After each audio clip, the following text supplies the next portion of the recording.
Well, we've seen some wonderful examples of creativity and imagination and leadership from all areas, from government, from industry, small corporations, large corporations, and so on. One drawback of everything that we've seen so far, however, is that they've all been at the back end of the problem, when the waste or the discarded material reaches us at the end of their so-called useful life. And it is wonderful that there are people doing things, creative things, with the material at this end and prevent them from going to landfills and incinerators. But we've also got to recognize that zero waste focuses on the front end of the problem.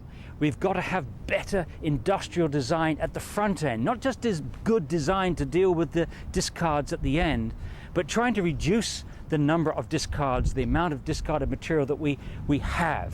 And so at the launch of Target Zero Canada in November of 2000, I was asked to talk about the bigger picture that zero waste represented. Here it is. For me, after 16 years, zero waste is the most exciting development that I've experienced going through this battle. I've been largely involved with fighting incinerators and fighting landfills and promoting recycling. But what zero waste does is to underline the importance of recycling, but also to underline the limitations of recycling. We have to go beyond dealing with this problem at the back end. To give you some perspective of what's happening worldwide, this is a very young issue. The first time I think the words we used, zero waste, was in Canberra, Australia. Canberra, the capital, adopted a zero waste strategy in 1996, 4 years ago. They said no waste will go to landfill by the year 2010. That is their objective.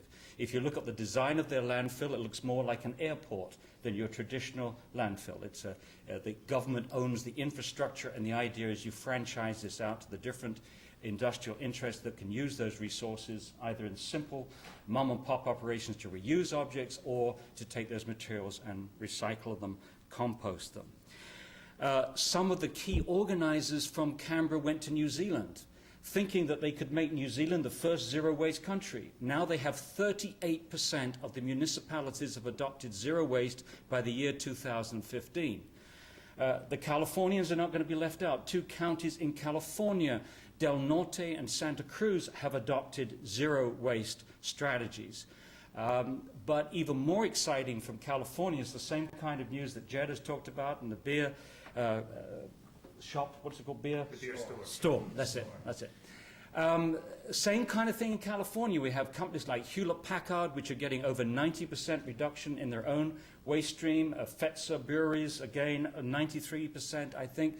So corporations have seen the bottom line here. Recently in August, we had the meeting of grassroots people from over 12 countries in Asia, formed a group called Waste Not Asia. One of its principles is zero waste. This is the grassroots efforts there.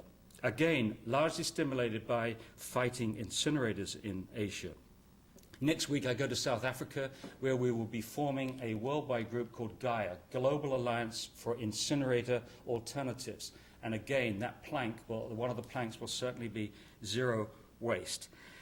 This is the grassroots. I'm talking grassroots here, but we are hearing this lovely, exciting stuff from industry. And basically what I think we're looking at is a transition from the 3 R's of waste management to the 3 E's of materials management or resource management. We all know what the 3 R's are. The 3 E's, I would suggest, are efficiency, economics, and ethics. Efficiency. Waste is the visible face of inefficiency. That's what it is. Economics. Economics says if you make less waste, you're more efficient. If you're more efficient, you save money, you save materials, you save energy, and of course, you create jobs. You need jobs because you need better designers, better organizers. Waste is not a high-tech problem. Waste is a low-tech problem. It's not magic machines. It's better design, better organization, better education, both at the municipality level and at the industrial level. And finally, ethics. Basically, what we're seeing here is an attempt to harmonize business interests with community interests. whether we define those community interests as local or global. It's a harmonization. The great late Erich Fromm wrote about the need to belong, where not only people need to belong to a community, but industries, corporations, companies also need to belong. They need to take root. The ecology of commerce, Paul Hawken, and that is the ethics of the issue in my view.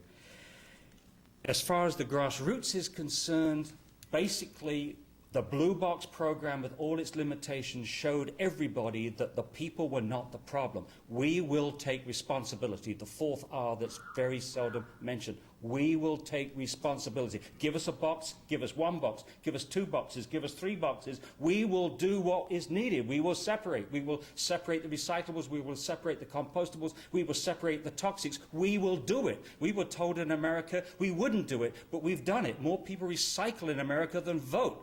Well, that probably says more about our political system than...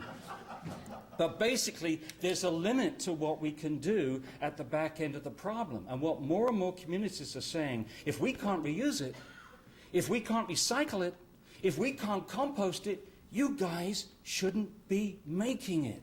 We need a better industrial design compatible with the 21st century. And the people here, these zero-waste heroes, are the people that have accepted that challenge. This paradigm shift is a challenge. It's a challenge to industry and say, give me your creative people.